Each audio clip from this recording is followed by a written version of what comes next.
அனைவருக்கும் சந்தன கலைப்பிரியா ஜோதிடத்தின் சார்பாக இனிய சனி பேச்சு தின நல்வாழ்த்துக்கள்.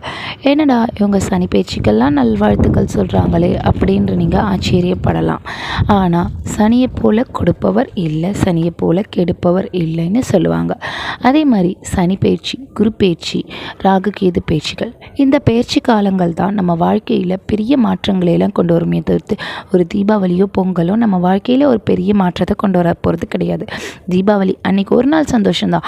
ஆனால் அந்த ஒரு நாள் சந்தோஷத்துக்கு நீங்கள் புத்தாடை எடுத்து பட்டாசு வாங்கி பெரிய பெரிய பலகாரங்கள் செஞ்சு நிறைய பெரிய ப்ரோக்ராம்ஸ் போட்டு மூவி டிக்கெட் போட்டு மூவி ரிலீஸ் பண்ணுறது எல்லாமே பண்ணுவாங்க. ஸோ அப்படியெல்லாம் நம்ம கொண்டாடுறோம். ஆனால் இந்த சனி பேச்சியோ ராகு கேது பேச்சியோ குரு பேச்சியோ நம்ம பெருசாக கண்டுக்கிறதில்ல. கோயிலுக்கு கூட நம்ம போகிறது நிறைய பேர் அது பாலுக்கு நினச்சி அப்படியா சனி பேச்சியா அப்படின்ற அளவுக்கு இருப்பாங்க. சில பேர் நான் இதெல்லாம் நம்ப மாட்டேங்க அப்படின்னு சொல்லக்கூடியவங்களும் இருக்காங்க. ஆனால் நம்ம வாழ்க்கையில் பெரிய பெரிய மாற்றங்களை ஏற்படுத்த போகிறது இந்த கிரக பயிற்சிகள் தான்.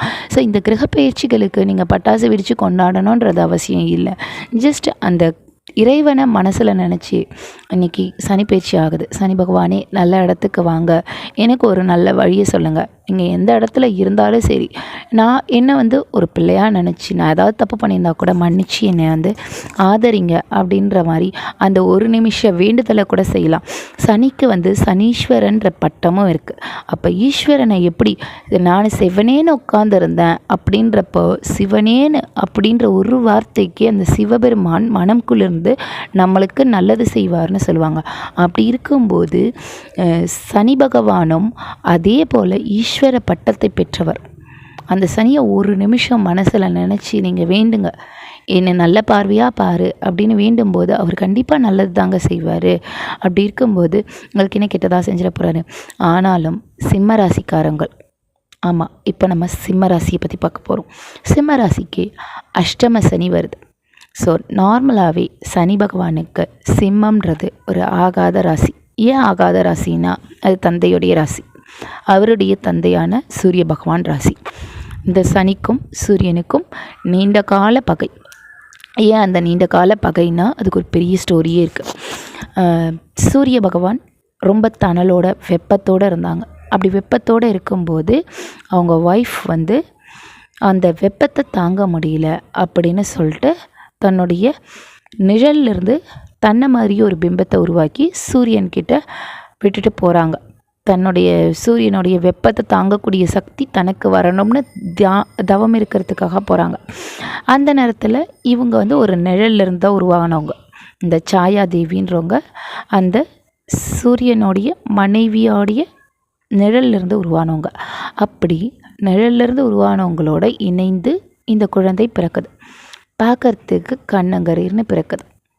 பிறந்தோன்னே நான் சூரியன் எந்த அளவுக்கு அழகோட கம்பீரத்தோடு இருக்கேன், எனக்கு பிறந்த குழந்தை இப்படியா கண்ணங்கரீர்னு இருக்கு அப்படின்ற மாதிரி ஒரு அருவருப்போட பார்வையில் பார்க்குறாரு. ஸோ இந்த ஒரு குழந்தையும் தந்தையானவர் தன்னுடைய குழந்தைய எப்படி இருந்தாலும் ஏற்றுக்கணும். ஆனால் அப்படி பார்க்காம சூரியன் ஒரு அருவருப்போடு பார்த்ததுனால அந்த முதல் பார்வையே இருவருக்கும் ஒத்துப்போகலை. அதனால் சூரியன் சனிக்கு பகை கிரகம் ஆனார்.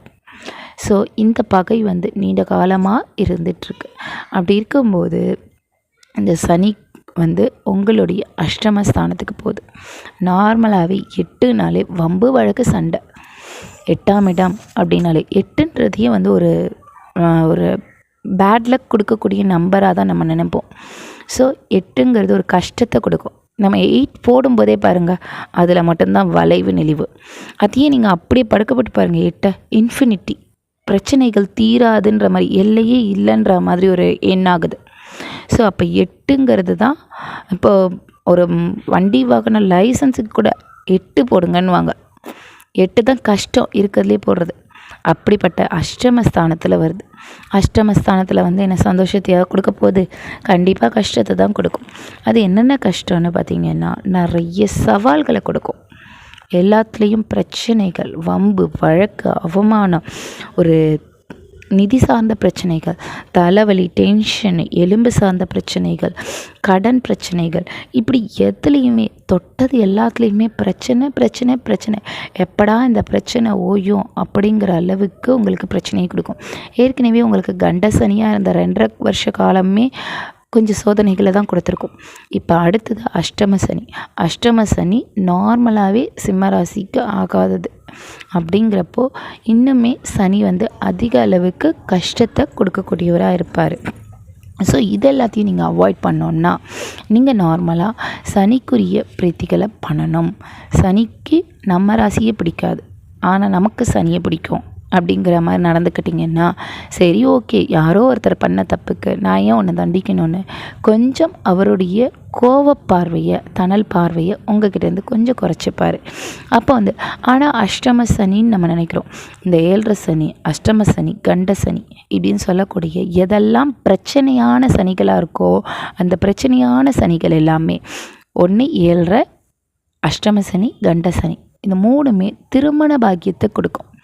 ஏன் திருமண பாக்கியத்தை கொடுக்கும்னா, திருமண பாக்கியம்னு சொல்கிறோம். அது பாக்கியம்தான். ஒரு மனிதன் சந்தோஷமாக இருக்கிறது திருமண வாழ்க்கை ஆரம்பிக்கிற வரைக்கும் தான். அதுக்கப்புறமா சந்தோஷமாக இருக்கேன்னு சொல்லலாம், ஆனால் அது ஒரு 50% சந்தோஷம்தான் இருக்கும்.